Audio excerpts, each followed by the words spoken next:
to block 5 of our 2019 Charity Quilt Along.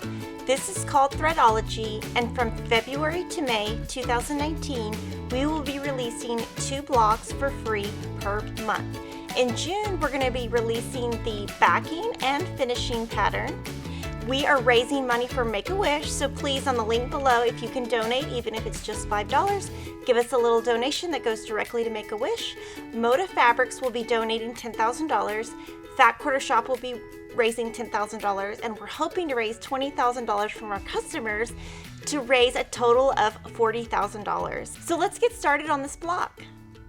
For this block, you're going to cut some of your squares on the diagonal.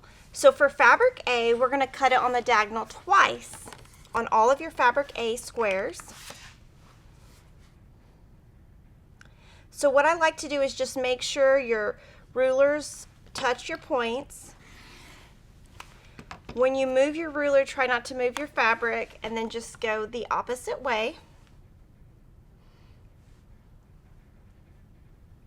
It's really important to be accurate on your cutting. And you're going to do the same thing on D, where you're cutting twice on the diagonal. So I'm going to move these out of the way, label them with A. On my D's, I'm going to cut those twice on the diagonal also. You're going to do this both for your small and your large blocks. So you're going to get, these are your D's, and I just keep my alphabetes right on top to keep them labeled so that I know. And then do the same thing with your fabric A's. Keep them labeled. Now on your fabric B, you're just going to cut on the diagonal only once. So again, it's really important that you get your ruler right on that edge for accuracy. Make a stack, and we will move to our next step. Now we're going to turn our triangles into a star point unit. So you're going to lay your fabric D and your fabric A this direction, and your fabric B. So this is how it is going to look. I'm going to move my alphabetes off, and then I'm going to give you some tips on how to make this block really nice and accurate. So the first thing you're going to do is, you're working with bias. All of these edges are bias, which means that it will stretch. So the first thing you're going to do is place these two right sides together.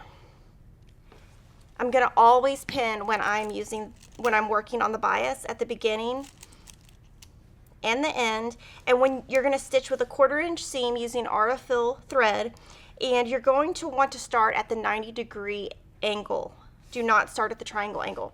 So you're going to stitch down, and you're going to press, and this is how that will look. Then you're going to take this, and you can see this is slightly larger, and that's okay. Just put it right in the center, and this time I'm going to pin 3 times. Using pins is really helpful when you are working on the bias. And then this time what I'm going to do is I'm going to stitch with my seams on the bottom. It's much easier to stitch that way. So just stitch right down the edge, 1/4 inch seam, and this is how it looks. Now what we want to do is we want to trim this into a 3.5 inch square. Now if you have a Creative Grids ruler that's 3.5 inches square, it's got white lines that intersect with a circle in the center, and you can just line all of this up and just cut around. If you don't have that ruler, I'm going to show you how to trim it up with a regular ruler. So on the Creative Grids rulers, you want to use the edge that has the 45-degree angle. So if you have this, there is no 45-degree angle, so I'm not going to use that side, and I am going to just place that angle right on here. So 3.5 divided by 2 is 1 1/4. So I'm going to count over and make sure that 1 1/4 intersects here, and it does, and that this diagonal is touching. So I'm going to cut 2 sides,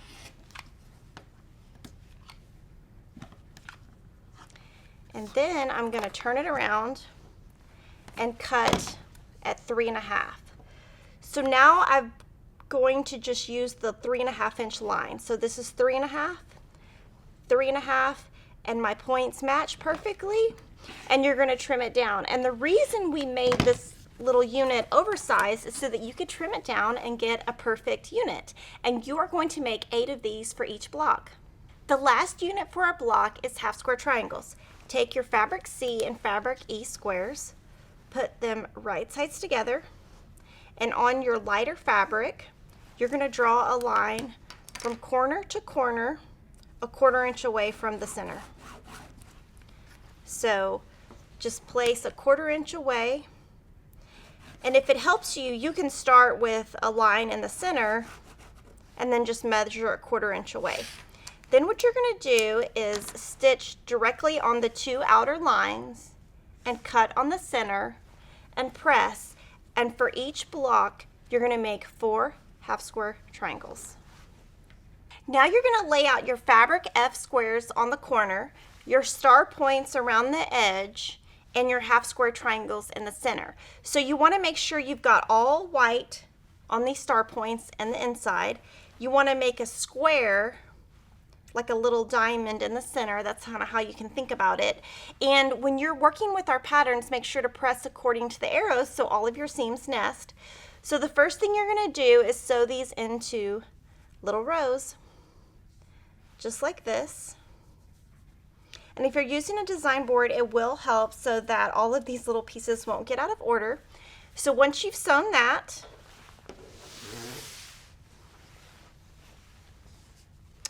this is how your rows are going to look.